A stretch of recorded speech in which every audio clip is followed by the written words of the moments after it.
Good evening. In my search for a solidly Christian-themed successor to The Lord of the Rings, I have decided upon the Summa Elvetica, a casuistry, which I'm probably mispronouncing, of the Elvish Controversy and Other Stories by the somewhat well-known and also rather controversial author known as Vox Day. Vox Day is a Christian. He is a blogger and has attracted quite a lot of controversy of his own, but he is a man who will certainly defend himself. There's no need for me to say anything in that regard, other than the fact that I have read the first book. I've read one of the stories in this. I've also read the first part. I've read A Throne of Bones and A Sea of Skulls. So here, I'll show you. If all goes well, if we sustain some interest, we've got these two great big slobber knockers to get through. Apologies to Vox, my sound quality is terrible. No doubt you could get somebody to produce a much better audio, but this, my friend, is a labor of love. So I dedicate the start of this reading to Big Bear, to Vox, to the Kurgan, and to, the Legion of Evil and the Dread Ilk and all those other funny characters. I will never forget the pleasure of reading The Irrational Atheist. That was a book that Vox wrote way back in, shall we say, 2009-ish, when I was starting my master's degree in Christian apologetics. But Vox, of course, was able to take on the new atheists without the aid of any Biola diploma behind him.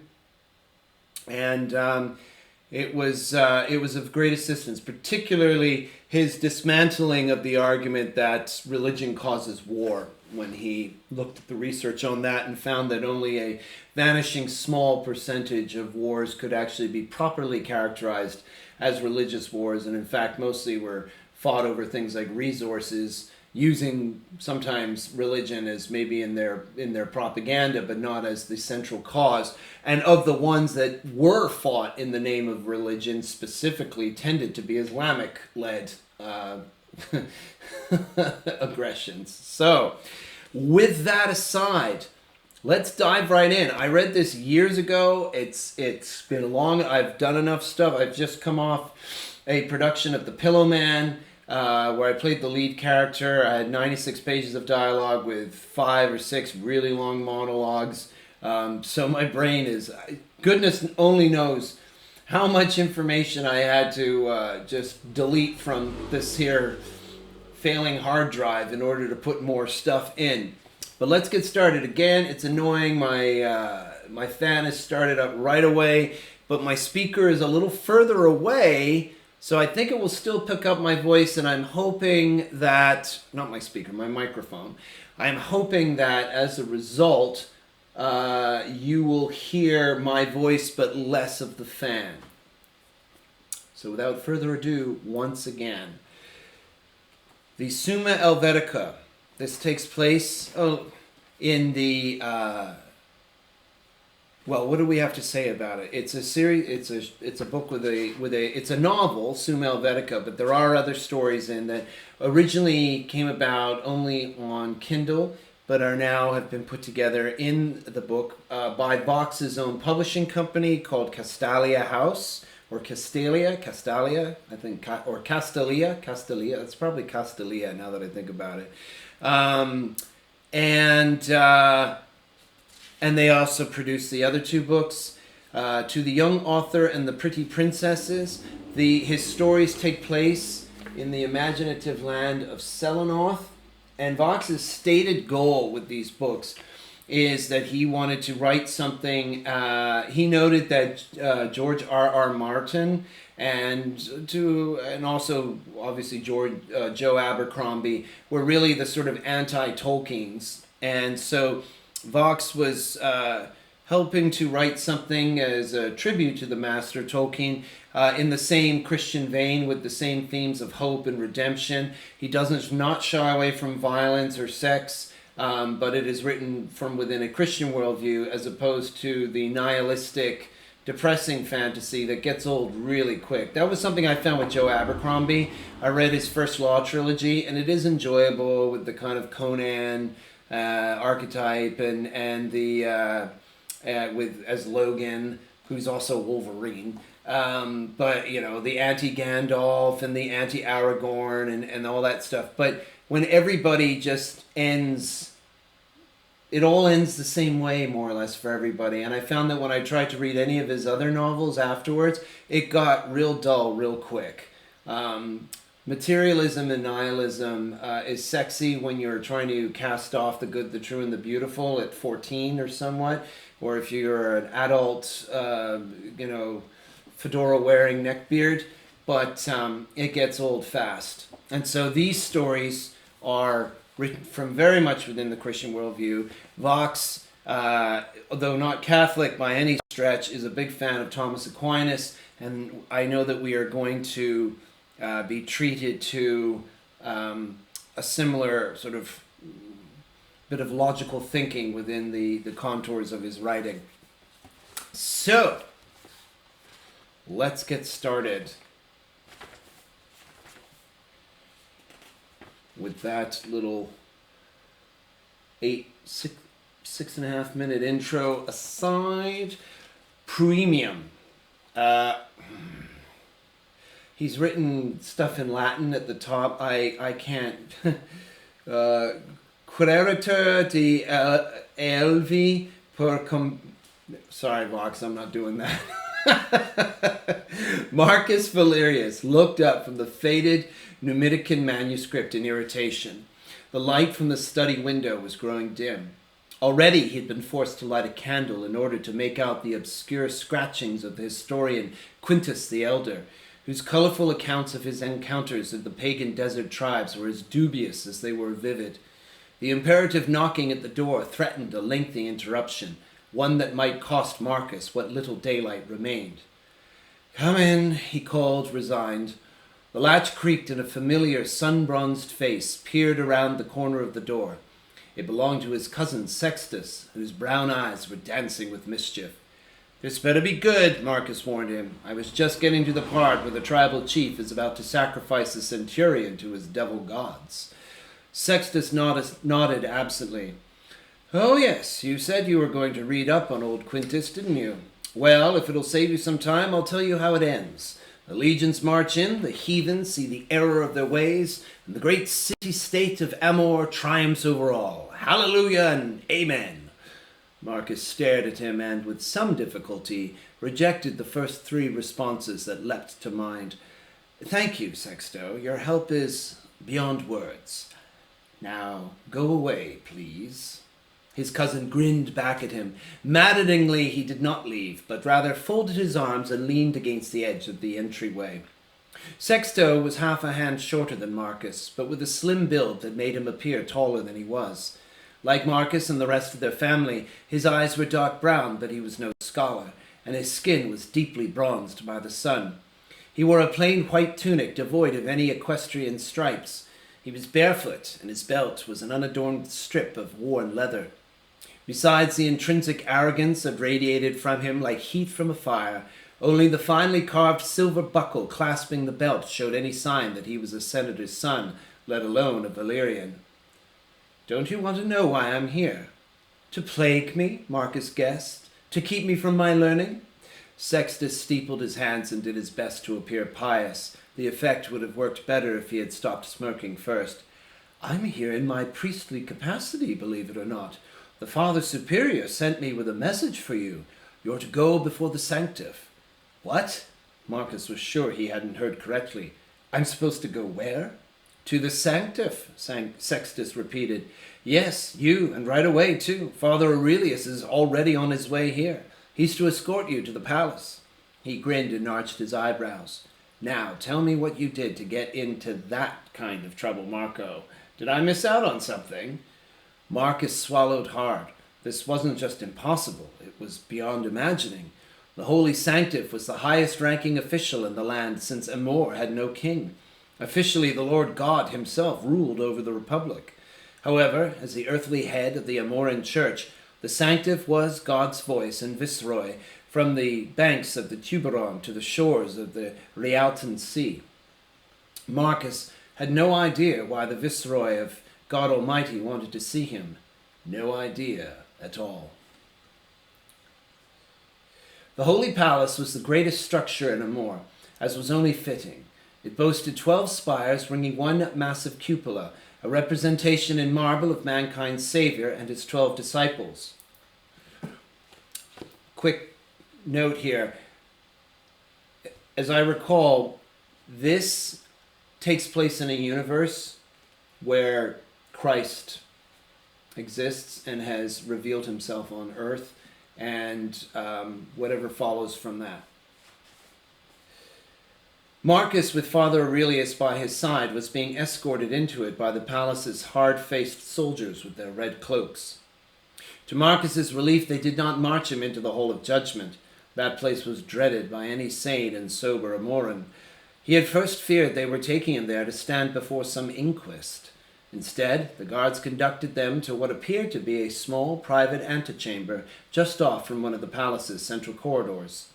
The room was dark, lit only by 7 guttering rushlights. It was cool but not cold, and 2 of the stucco walls were obscured with wooden shelves that held fat scrolls of various lengths. Marcus couldn't see the back wall behind the lights, but he stopped looking about the room when his eyes alighted upon an elderly man sitting alone in its center. His Holiness was reclining on an unimposing, leather-wrapped chair that looked as comfortable as it was worn with age.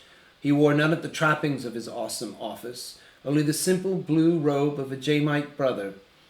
The robe was darker than his cerulean eyes, which were encased by thin folds of sagging flesh and surmounted by a pair of bushy white eyebrows. But he smiled warmly at his visitors, and Marcus could easily have thought of him as someone's good-humor paterfamilias, were it not for the gem-encrusted ring of office adorning his left hand.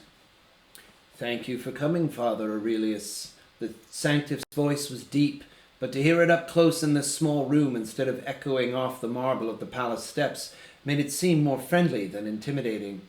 "I have received excellent reports of your work with the junior scholastics." "And welcome, Marcus Aurelius. I wish to see you with mine own eyes, the latest prodigy of the Valerian house. Perhaps you shall do for the church what your illustrious forebears have done for Amor's legions, Marcus blushed before the sanctif's praise. It was as if the old man had seen into his mind and read his deepest, most hidden desires. "Thank you, your holiness. I seek only to serve God and Amor to the best of my small abilities." The sanctif's aged lips wrinkled in a wry smile, and he glanced toward the shadowy corner of the room. "Amiably courteous, is he not? I should think any concerns regarding his comportment are groundless. Don't you agree, Cecilus Cassius?"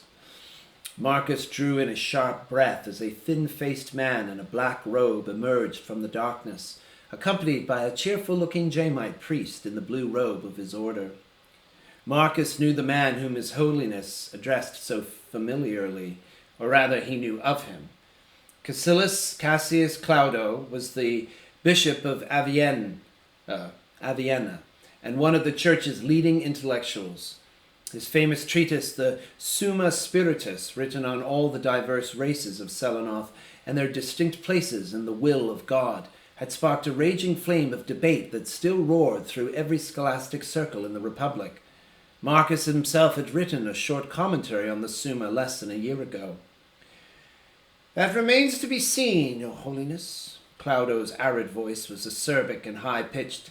"Certainly a number of his expressed opinions are impudent in the extreme." "Oh, come now, Claudo," the Jamite broke in, laughing. His round face was ruddy, and Marcus liked him immediately. "A refusal to abase himself before your lofty eminence does not indicate an inclination toward boorish behavior. Why, it's nothing more than a sign of sheer good sense." He smiled broadly, making it clear that he was only teasing his proud colleague, then graciously inclined his head toward Marcus and Father Aurelius. "Since His Holiness does not see fit to introduce us, I shall take the matter in hand myself. I am Quintus Servilius Austus, a humble priest in service to the Lord Emmanuel and, of course, His Holiness. My distinguished colleague is none other than His Excellency, the Bishop of Avienna, whose work I believe you know quite well. Father Estes, is it Estes or Aestus? Father Estes shook their hands warmly, first Father Aurelius's, then Marcus's own. Marcus was in awe, for he was truly in the presence of greatness. Not once, not twice, but 3 times over. Father Estes was one of the few intellectuals who dared to publicly cross wits with the famed bishop, and he was rumored to be working on his own magnum opus in opposition to Cassius Claudo's masterpiece. The sanctive cleared his throat, and Father Estes smoothly effaced himself, but not before directing a disconcerting wink at Marcus. Father Aurelius, you know why I have summoned you, the sanctive stated, and your presence here answers the question I posed to you earlier. However, Bishop Claudo and Father Estes have their own questions for your young scholar, and with your permission, I would allow them to inquire of him. Of course, Your Holiness, Father Aurelius replied obediently. He was an astute man and did not need to be told when his presence was not required. May I have your permission to withdraw, Your Holiness? Go with God, Father, the sanctive said, extending his left hand, and the grace of our living Lord be upon you.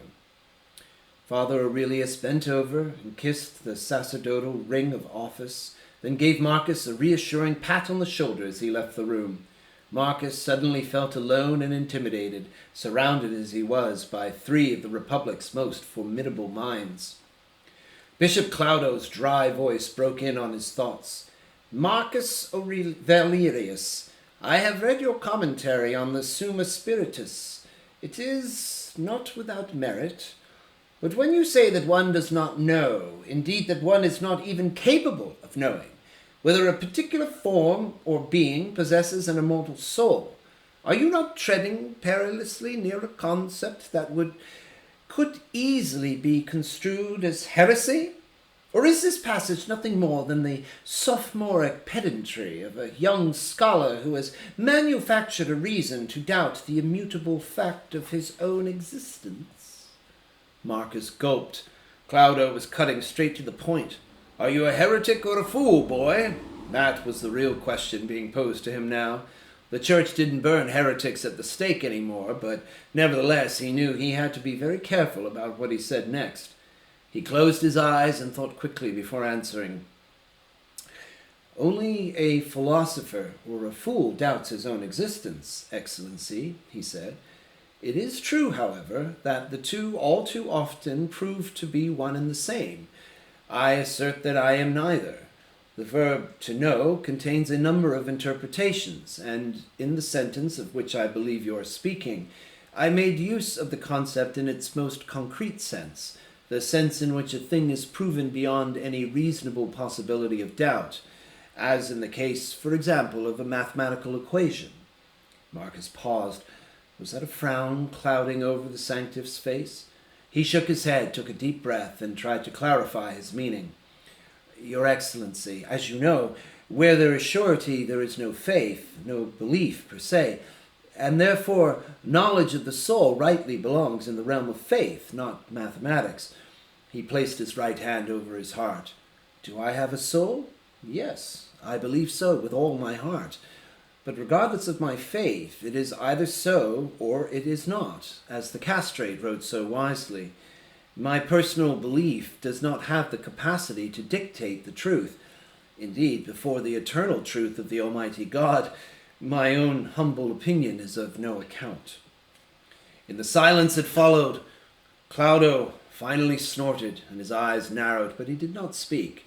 Father Estes looked as if he were about to burst out laughing. The sanctive smiled. He has you there, Claudo. Unless you did not apprise me of a divine revelation, all your wonderfully conclusive eloquence remain just that. Eloquence. Claudo shrugged.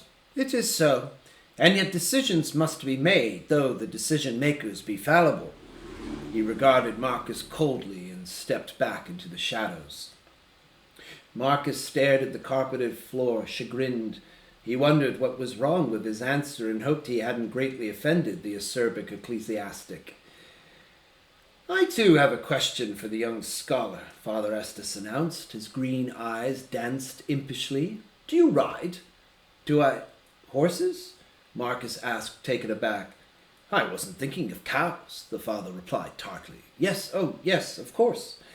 Every Amoran nobleman rode, especially those of the Valyrian house." Marcus wondered what kind of trap was being laid for him now. It just didn't make any sense. "I have no further questions, Your Eminence." Father Estes bowed theatrically to the sanctif and joined Bishop Cloudo behind the makeshift sanctal throne.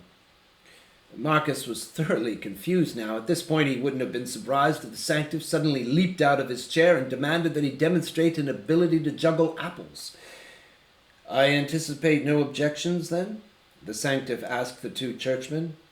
"None at all," Father Estes said cheerfully.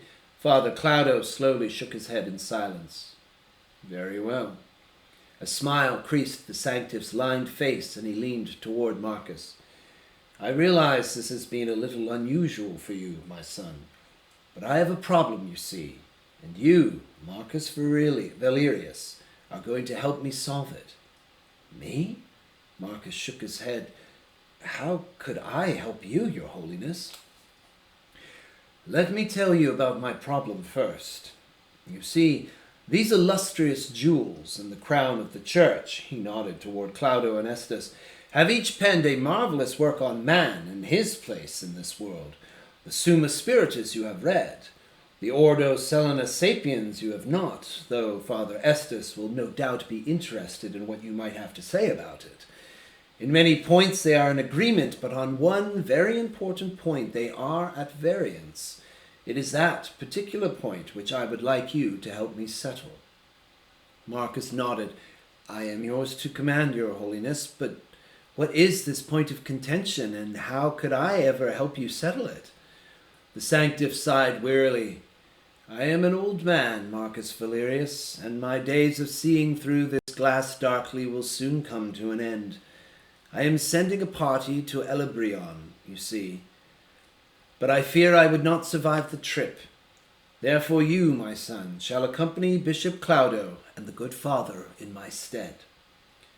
Marcus put his hand over his mouth. Now he understood what the sanctif had in mind, and the sobering realization of terrible responsibility hit him like a blow to the stomach. "By the blood of the martyrs," he cried despite himself, "you're going to decide if the elves have souls!" Step 1. A big quote in Latin that I shall leave for you to read yourselves. The last vestiges of the setting sun had long since disappeared by the time the small troop of crimson-cloaked redeemed escorted Marcus past the gate of his uncle's domus. By day, Amor belonged to God, but its night was claimed by the worst of his creations. Peril lurked in far too many shadows of the narrow, high-walled, circuitous streets called Vici. Even a mounted nobleman born to horse and sword could find himself beaten, stripped, and, if fortunate, merely robbed by the cruel gangs of half-human breeds and bandits who ravaged the city by night. Still, even the most lawless of brigands feared crossing the path of the redeemed, the most fanatical of the church's militias.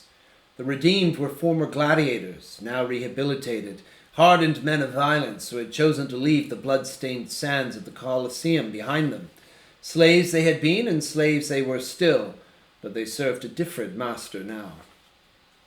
Marcus was not entirely comfortable in their hulking, creaking, red-cloaked presence, but he appreciated their company in the darkness of the Amoran night. As they neared the estate, slaves from the household swarmed around Marcus's horse. He inclined his head politely toward the troop's commander. "My thanks, Captain. A good evening to you and your men." The captain saluted grimly, bringing his fist to his chest without a hint of personality crossing his scarred, sun-weathered face. He showed no sign of interest in either Marcus or his house. He'd done his duty, nothing more. "Glory to God, sir." Without another word, the ex-gladiator turned his mount around in a swirl of crimson and horse stink. The 5 redeemed riders followed him, torches held high, returning confidently into the noisome shadows of the city. Marcus watched them go, fascinated. He wondered what it would be like to be such a man, to be so sure, so secure in one's faith. Surely that was a wonderful thing. And yet, what was a man's mind for if not to use it? It was another question to ponder, but far less pressing than the one that looked to have him departing on the morning following the morrow. Marcus sighed and dismounted, waving aside the proffered hands of his tall slave offering him assistance. He affectionately patted the soft fleshy nose of his big grey, a magnificent steed named Barat, before handing the reins over to another slave, this one young, olive-skinned and thin, but human. Like most patrician families, it was beneath the dignity of House Valerius to own half-breeds or inhumans. This slave looked familiar. He wore the blue badge of the stables, but for the life of him Marcus couldn't remember his name. "What are you called?" he asked the young slave. "Decus, Master Mercus," the boy replied in heavily accented Amoran, not meeting Marcus's eyes as he carefully stroked Barat's ears. Marcus nodded. Now he remembered. The boy was a Bethnian, one of the lot purchased by his uncle's head steward at the spring auction. Erasto had bought 25 or 30. Bethnians were absurdly inexpensive now, thanks to Pontius Balbus's crushing of a rebellion in that province the year before. But they knew their horses well. Barat would be in good hands with this boy. "Then please take good care of him tonight, Decus, and tomorrow as well," Marcus instructed. "It seems I've a journey ahead of me, and he must be fit for the riding." The slave nodded, and a faint smile crossed his lips at the sound of his name. The Valyrian slaves were treated no worse than most and better than some, but the stables were a rough place for a youngster to serve. Marcus knew it could have easily been months since Decus was last addressed by anything but a curse. The use of the boy's name might be a small enough kindness, but it counted for something. At least, Marcus hoped that it did. Rumor spread faster than sickness in the slaves' quarters, so by the time Marcus entered the atrium, Marsupor was already there waiting for him. Marsupor, Marcus's body slave, was a handsome, broad-shouldered man of Savondese descent. He was the illegitimate offspring of an officer captured 24 years ago by his uncle. He and Marcus were at the same age, almost to the day. It was obvious that Sextus had not kept the news of the Sanctif's summons to himself, because Marsupor's blue eyes were alight with curiosity, even as they carefully avoided meeting his own. His demeanor was proper today, far too proper, in fact, and Marcus stifled a smile at Marsupor, as Marsupor gave an uncharacteristically elaborate bow as he offered Marcus a fresh tunic of light muslin to replace his dusty day clothes. "Why don't you just come right out and ask me?" Marcus wondered aloud as he held out his arms and let Marsupor assist him out of the sweat-stained tunic. This slave would not dream of such presumption, master." Marcus snorted. "Save it for the girls, pretty boy. My uncle should have sold you to the theatre long ago. It's a pity Pylades didn't have you for a protégé." Marsupor grinned and abandoned the servile pretense. He puffed his chest out and struck a dramatic stance. He was a striking young man with a strong jaw and a close-cropped golden beard. More than one slave girl living in the vicinity of the Valyrian house had given birth to a fair-haired, blue-eyed baby after Marsupor had passed his 16th year. "Indeed," he said, "I dare say I would have outshined Helos. But you must tell me about this mysterious summons. Is it true you saw the Sanctif himself? The whole Domus has been utterly agog with rumor ever since you left with Father Aurelius. Sextus says they're going to ordain you early and make you a cardinal." "What?" Marcus burst out laughing as he donned a clean tunic. He knew a bishopric would soon be his for the taking. No noble, not even one with plebeian blood, could expect anything less. And it was even possible that an archbishopric might be in the cards, but not even a scion of House Severus could hope to be crowned prince of the church before reaching 30. Sextus, as you so often inform me, is an idiot. Marcus folded his arms, enjoying the feel of the fresh muslin against his skin. A pity he hadn't had the time to visit the baths before Vesperna. "So, what's the bet?" He was sure there was a stake involved somehow, for both his cousin and his slave were inveterate gamblers. Marsipor's coin hoard far exceeded his own. In fact, more often than not, he was in debt to his slave. Marsipor's rates were usurious, but paying them was easier than trying to extract money from his uncle's iron fists. The archbishopric, of course. Even your lily-white hands aren't clean enough for the lazulate, which is a good thing, seeing how you're barely even a man yet, and you've too much living to do before you seal yourself up in that white mausoleum for the rest of your life. You are lying, Mars, and if the bet is which one of you I'll tell first, well, you both lose. I can't tell you anything. In fact, I don't even know if I'll be free to talk to anyone when I return. Return? So you're going somewhere. Marsipor's face grew calculating for a moment, but then his eyes widened with surprise. Wait a minute. You can't go anywhere without me, unattended. Your uncle would never hear of it. And if you think you're going to take that irresponsible lunatic of a cousin... Marcus held up his hand. Peace, Mars. He yawned and shook his head. Of course you're going with me, assuming I go anywhere, that is, for I must ask Magnus's permission first. But you should probably start getting things together for a 6-month journey tonight, because if we do leave, my understanding is that the Sanctif intends we shall begin the day after tomorrow, and I can't imagine even Magnus would deny him. Now, leave me to attend him. It seems everyone in that white mausoleum is too holy to bother with food anymore. I'm hungry enough to eat a boar.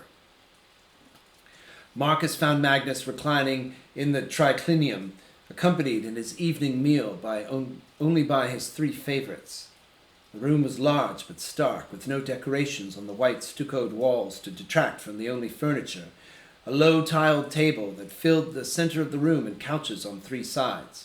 The colorful tiles told the story of Valerius, the founder of the house, and showed the wounded hero lying in a grove being tended by the wolf who licked his wounds and succored him until his triumphant and vengeful return to Amor. Magnus often entertained a score or more of Amor's great citizens here, senators and equestrians, but fortunately tonight he was as near to alone as Marcus was ever likely to find him. Lucipor, a grey-bearded slave old enough to be Magnus's father, lay on the couch to his left.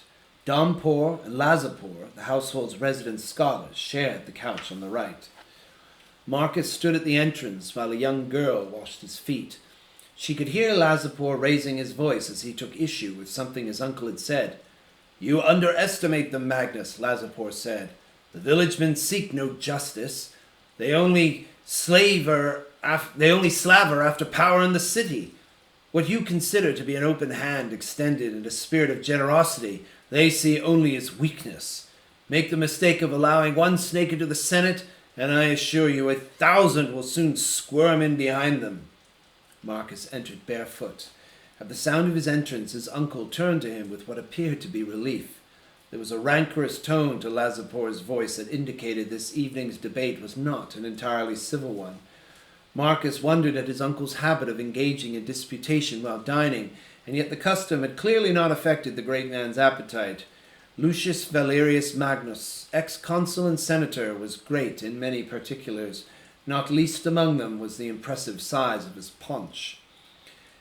I shall, as always, take your words under advisement, his uncle said to Lazapor. Marcus noted that he had gracefully evaded disclosing his own position on the matter. Marcus, my dear lad, do come in and rescue me from these disagreeable scholars. Now, is it true that you were summoned to the sanctorum, or has my son reverted to his childhood custom of telling fanciful tales? Yes, Dompor said. We have long expected miracles from you, Marcus, but you seem to have outdone yourself this time. Our darling Sextus is fond of saying that your piety is surpassed only by your maitre d'. Are we correct in assuming that His Holiness has asked you to serve as his father confessor? Marcus usually enjoyed the humor to be found in Dompor's acerbic tongue, even when he was its target, but this was no time for such indulgences. He smiled faintly at the slave, then met his uncle's eyes. I need to speak with you, uncle, alone. Magnus's graying eyebrows rose with surprise, and he raised his hand. Without a word, his 3 companions rose from the couches and departed. Lazapor seemed a little annoyed at the interruption, but Lucipor's face was marked with concern. Dompor, never one given to worry, appeared amused as he surreptitiously slipped a small bell from his tunic and placed it on the table, for it was not only unusual for the great man to banish all three of them from his domestic conclaves, it was almost unprecedented. But Marcus's strange request did not seem to concern Magnus.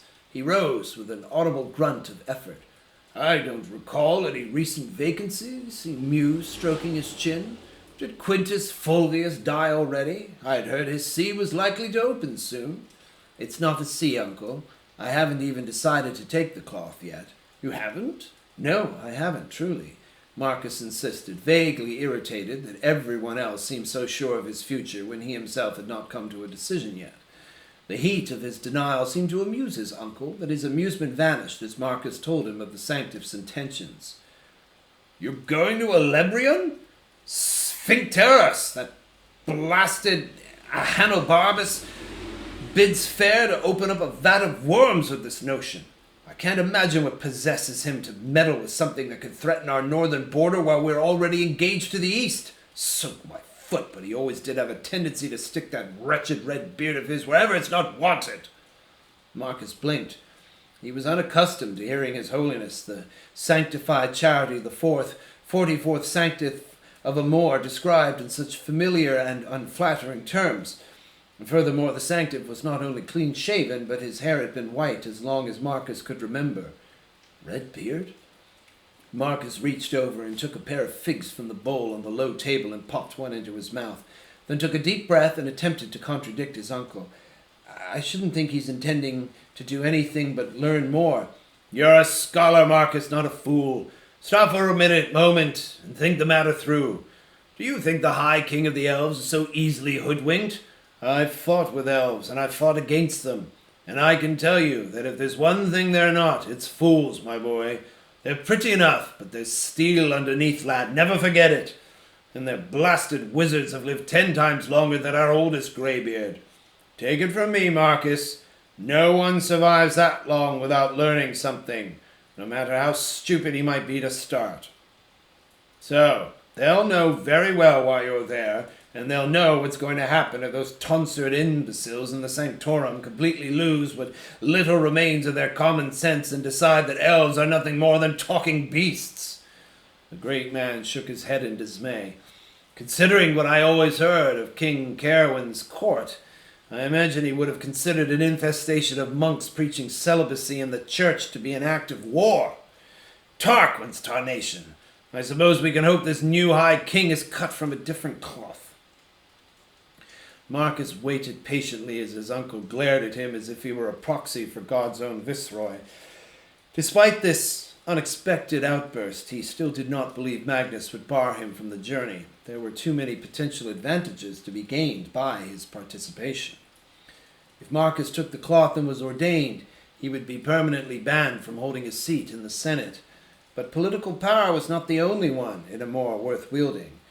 Marcus's older brother was the politician of the family, having won election as one of the city's 15 tribunes earlier this year, and his 2 older sisters had already provided his father with 4 members of the following generation, including 3 potential heirs.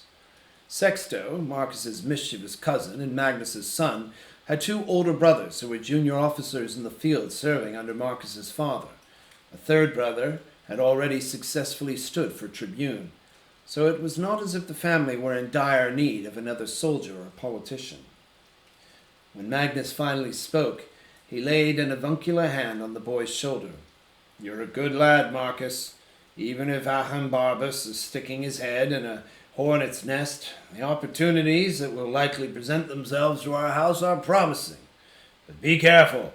There's more going on here than you can possibly imagine. Keep your eyes open, keep your wits about you, and don't let yourself get overly caught up in all that priestly disputation.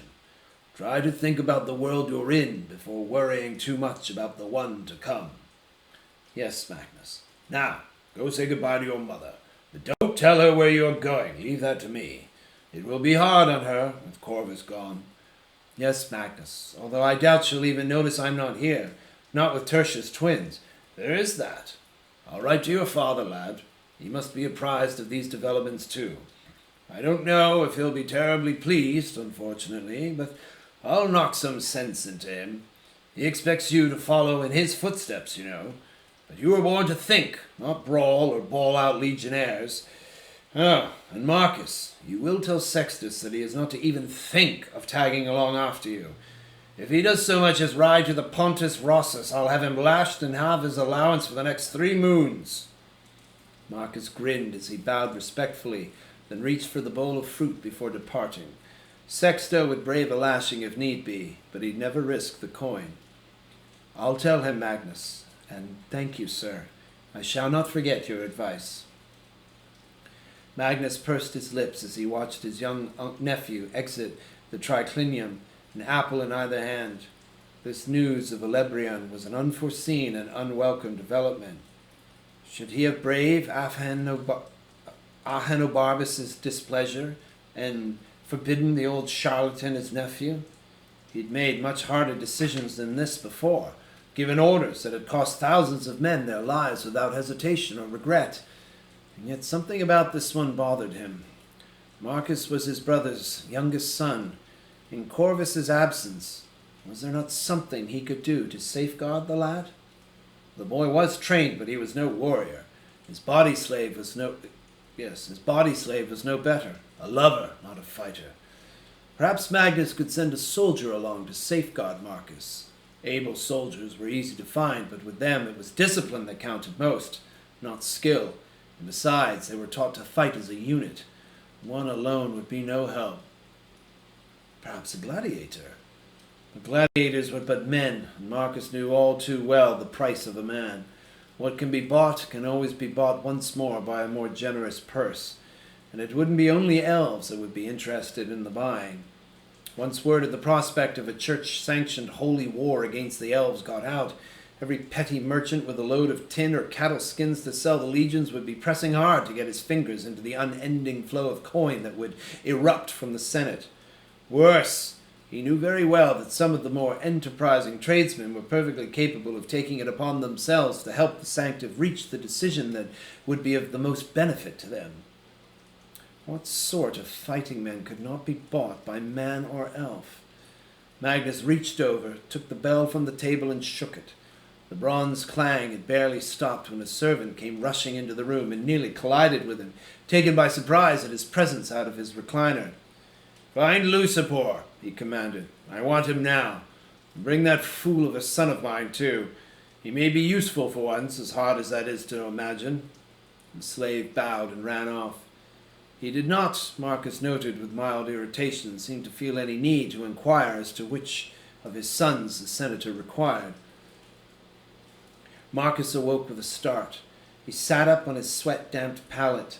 The sun was already risen, and a few rays of morning lightened the shadows cast by the thick walls of the domus. Looking around, he discovered that he was alone in the cubiculum, though he did not know if Morsiper had risen before him or, as seemed more likely, had not returned to the Valerian compound last night. One of the house slaves brought him a bowl of water upon request. After he washed his face and hands, he decided to go to the baths as soon as he'd broken his fast. It might well be his last opportunity to do so in quite some time. He found Sextus already in the triclinium, sprawled in front of a low table laden with fruit, bread, and meat left over from the night before. He was idly feeding his dog, a curly-tailed mongrel he'd acquired off the streets the year before. "You're up late," Sextus commented as he popped a piece of orange into his mouth. Yes, Marcus wasn't hungry, he realized. He'd eaten rather a lot after speaking with his uncle and his mother. "How did Aunt Julia take the news of your departure?" Placidly, Marcus ignored the accusatory tone, somewhat surprised that Magnus had seen fit to inform Sextus of his upcoming travels. Her eyes were dry. "Another alias she is," Sextus said wryly, then laughed. "You don't understand the benefit of a father gone campaigning and a mother uninterested in your affairs, Marcus. I wish Magnus would leave me alone like that. He's even forbidden me to ride out with you, although I suppose you'll have that sorry excuse of a slave to keep you company." Marcus flicked a grape at his cousin. You can't honestly tell me that you'd abandon Amor for a long ride through the wilds of Merithium, Sextus. You do realize that I'm part of an official church embassy. There won't be any gambling or girl chasing, and I don't recall ecclesiastical debate being one of your favorite pastimes. Chance is everywhere, my dear boy, and wherever there are guards, there you will find men who roll the bones. As for girls, I dare say that Elebrion is full of them. Sextus's eyes gleamed wickedly. Elven girls? I've only seen one or two, but they were lovely, gorgeous, tall, slender, skin like milk. If you look past the pointy ears and the haughty attitude, why, they might be Vargeyar maidens, and there's no harm in that. Why, they might be Vargeyar maidens, there's no harm in that. I'm not sight-reading this script very well. No harm? You wouldn't survive your first day there. You'd make love to the first sorceress you saw and find yourself turned into a toad before nightfall. Sextus paid him no heed. Perhaps I shall marry 2 of them. No, 3, actually, and found a new Pannonia. It's a pity there aren't more half-elves around these days. Why did we kill them all? Do you happen to remember? To spare their women your unseemly lusts, Marcus said dryly. He removed a piece of meat from the table, examined it, and tossed it to Sextus's dog. The ugly beast snapped the morsel down with noisy relish. I have in mind to go to the baths today, since I don't think I'll find one along the Malkin Way. Care to join me? Gladly. Sextus raised a small pouch from under his couch. We can do that after we take care of this. I have orders to drag you off to the arena. Believe it or not, that's what got me out of aiding with the Sportulae today. No fights, unfortunately, but since Magnus has correctly ascertained that you and Mars are able to defend yourselves about as well as a pair of declawed kittens, I have orders to take you to the stables and buy you a bodyguard capable of protecting your virtue from those hot-blooded elven slatterns. The arena? A bodyguard? Do you mean a gladiator? Oh, yes. I know you've never been, but you do know what they are, right? Big, bloody-minded brutes, usually knock about trying to kill each other. Why would I need a bodyguard? If the Sanctum sent 6 redeemed to bring me home last night, I'm sure he will ensure that his ambassadors are well guarded in our travels. That's the problem. I think Magnus wants to make sure there's someone who couldn't care less about the perfumed princes of the church and will remember to keep an eye on the embassy's most junior member. Marcus shrugged. That made sense, he supposed, although he found it hard to believe that he could possibly be in any real danger, except of course from the Elven King. But if High King Nael decided to attack the embassy, one more bodyguard would hardly make a difference. By the time they reached the gladiator stables in the shadow of the Colosseo, Marcus was pleased to step into the dark, low-ceilinged building just to get out of the sun. His pleasure lasted only a moment. The smell of sweat, leather, and blood was so strong it almost made him reel as he looked around the interior of the wooden structure. Plaques and weapons adorned the walls, separated by the occasional rude shelf holding bronze and silver cups that Marcus supposed were trophies. Seated at a makeshift desk was a big man laboriously attempting to write numbers on a scroll. They soon learned this was the training master working at his accounts. While the big man raised his eyebrows at Sextus's request to purchase a gladiator, he was clearly annoyed when Sextus asked to see only dwarves, and only those dwarves fighting under the aegis of the Red Faction. The time it took to summon them seemed like an eternity in that dark and odorous place, but finally the master begrudgingly presented 9 of the stocky, broad-shouldered creatures. Marcus quickly realized the man's attitude derived from his correct notion that a quick sale was not in order. None of the 9 would make for a good travel companion. These dwarves were bitter, angry individuals, degraded into a near bestial state by the harsh oppression of their slavery. Perhaps one of the other factions might have dwarves as well, Marcus suggested hopefully as the last of the sneering, scowling gladiators was escorted back to the factional cells. Not a one, said the training master. He was a tall, powerfully built man with a terrible scar across the left side of his face. Whites don't take breeds. Greens do, but they usually go in for orcs and gobos, and those don't mix real well with dwarves. Blues have 12 until last week, but they all got killed in the recreation of the Iron Mountain siege. I saw that, Sextus said. It was incredible, especially that catapult they built. For a moment there, I thought they were going to turn it on the crowd. Say, Why do you shave your beards?" "It reminds them where they are. Reminds them what they are." The training master looked appraisingly at Marcus and Sextus, possibly wondering what these two wealthy young masters would want with dwarves in the first place. "They forget sometimes else." "Are these all you've got?" Marcus said. He was doing his best to keep the distaste off his face, not for the dwarves, for whom he only felt pity, but for the training master. "Isn't there anyone else?" The training master shrugged. "There's two more up in the infirmary. I don't know what you want with a dwarf, but neither one is up to putting up much of a fight, unless that's what you want, of course." Marcus stared at the man in disbelief. Fortunately, Sextus grabbed his arm and squeezed it before he could open his mouth. What did the man think they were? A pair of decadent thrill killers? But then this was a moor, after all, and not even its public dedication to the Lord God Almighty enabled it to escape man's fallen nature. For every saint there were 10 sinners, and for every man genuinely devoted to faith, good works, and charity, there were 3 given over to the worst forms of depravity and sadistic decadence. No doubt this man, laboring as he did in this terrible place, saw the evil side of man far more often than its reverse. "Take 'em back," the trading master said to an over-muscled pair of assistants. Then he beckoned towards Sextus and Marcus. "Follow me. I'll take you to the ones in the infirmary. They're both good fighters, but one was lamed in the last spectacle, and the other one took a pretty good stick in the ribs." They followed him up the stairs and into what could easily have passed for one of the lower circles of hell. The one-room infirmary was dark. It stank of disease and decades of blood dripping from the wounded and dying to soak into the wood of the floor. Marcus was appalled, and he saw even Sextus swallow hard at the olfactory assault on their senses. There were 40 beds. A third of them were full, attended by only one slack-jawed attendant who appeared half-witted at best.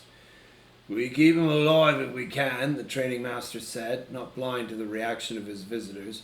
"Doesn't pay to let them die before their time, you know. And it's not every stable that puts poppy seed in the wine to take the edge off the pain." Marcus resisted the urge to point out that the man was in the business of sending these poor creatures out to die. Still, it was true. There was none of the moaning and thrashing that Marcus would have expected from such a sad collection of maimed and maltreated individuals. Most were unconscious. The 2 or 3 who were not seemed to be lost in a dreamy state that left them blessedly unaware of their surroundings. Marcus did his best to avoid looking directly at any of the ghastly injuries, but even so, he saw far more than he would have wished. The training master stopped at the bedside of a grim-faced dwarf with deep-set eyes, orange-red hair, and a somber mien.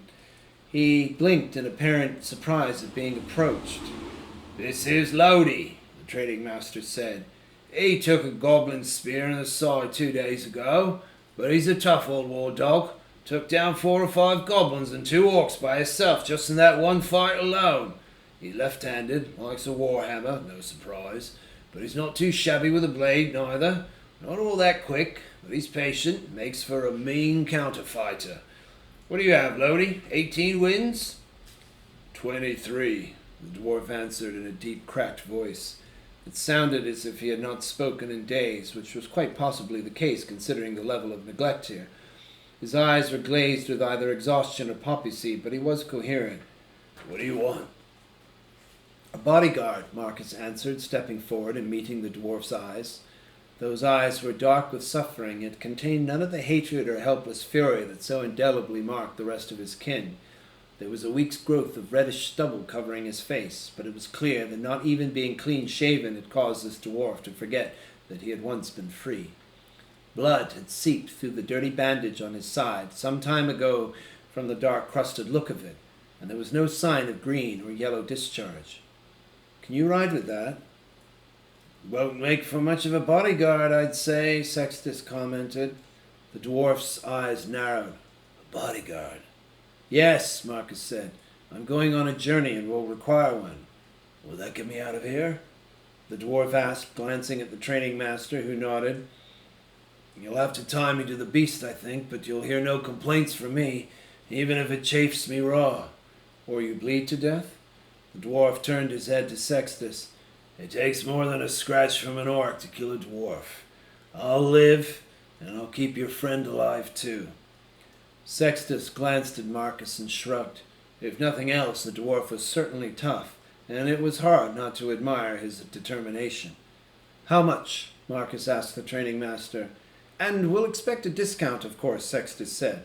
You have to admit, he's not quite in what you'd call prime condition. This is good. Nice quick read, rolls off the tongue.